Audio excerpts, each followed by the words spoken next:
Hey guys, Adam with Moxie Mentoring. Thanks for joining me today. I want to talk with you about adaptability.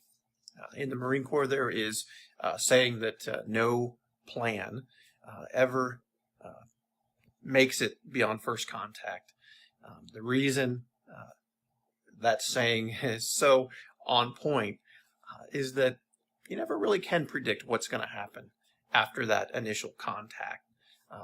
In this situation that I'm referring to, that would be in the battlefield.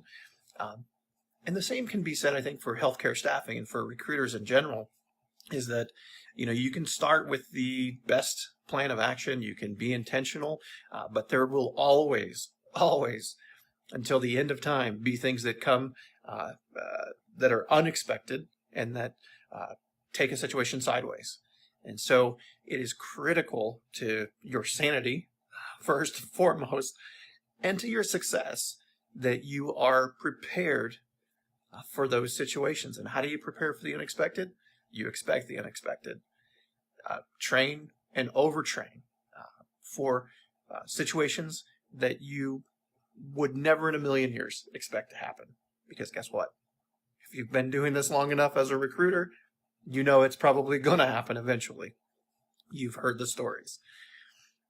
It's empowering, I think, to attach a mantra that can kind of guide you through these situations, these unexpected situations that come up.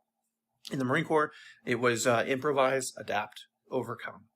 In fact, there was a little play on the Semper Fidelis motto of the Marine Corps that anyone who served in the Marine Corps is familiar with, and it was Semper Gumby, always flexible.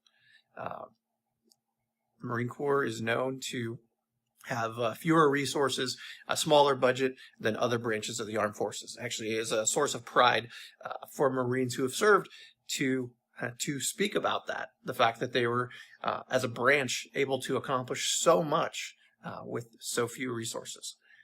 Again, that's a source of pride. So for our context, I think that actually applies here as well. So, a lot of times working with recruiters, we hear things like, if we only had those accounts, we don't have jobs in Florida, we don't have jobs in California. There's a common theme there. I'm lacking resources. And if we stay focused on those specific things that we don't have, we're kind of creating an excuse for ourselves rather than a more positive, adaptive behavior, which is to adapt your approach to what you're doing, improvise, and overcome those obstacles that are preventing you from being successful. Now, I've got a friend that is in real estate sales. I served with him in the Marine Corps. He works out in South Carolina. I wanted to reach out to him to kind of get his thoughts around this topic of adaptability. Hey guys, my name is Drew Warfuel. I am a real estate agent in Greenville, South Carolina, and my Marine Corps brother Adam Gomez asked me to reach out, shoot a quick little video for you guys and talk about adaptability. So I'm going to try to tie this into how it relates to what I do in sales. And, in the Marine Corps, they teach us improvise, adapt, overcome. We're always looking ahead and not in the moment. We're always trying to anticipate needs and possible objections or things that we might have to overcome. So I can relate to that oftentimes and every day in real estate sales. For instance, I'm sitting here in my car trying to make a video because my brother Adam asked me to do so. So pulled over, I'm going to shoot this quick video, but when I'm sitting in a presentation with a buyer or a seller, we oftentimes try to mirror the other person. So, and mirror their personalities, mirror them in their tonality, or so if they're talking, if they talk fast, you speed up your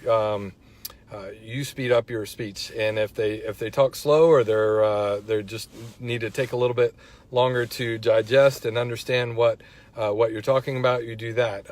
My presentations for both buyers and sellers are always have a little bit of something for everybody, but I try to tune in to certain signals that they'll give me, like if I feel like they're a numbers person, so I've got statistics or things, and they pick up, or I can tell that they're interested in statistics, then I will hone in more on that. Or if emotions are what drive them, then we'll talk about certain features of the home or things like that. So all of these things we learned in the Marine Corps. I can relate this mostly to phone calls.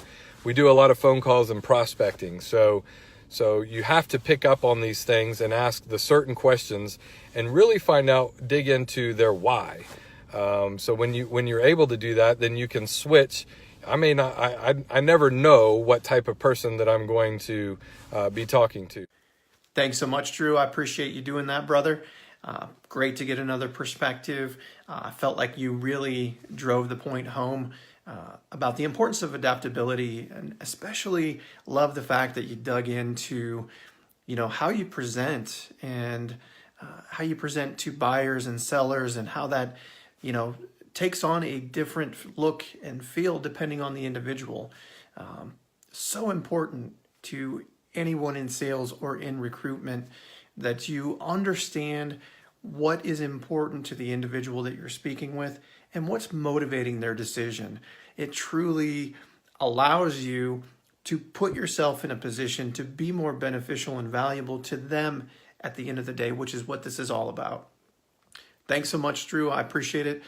And for everyone out there, improvise, adapt, overcome. There's no obstacle too great that cannot be overcome. Keep your eye on the prize. Continue to calculate, recalculate, set that plan, set that course. But remember, no plan has ever been 100% right. You've got to be able to adapt and overcome obstacles as you're presented with them. Till next week, thanks, guys.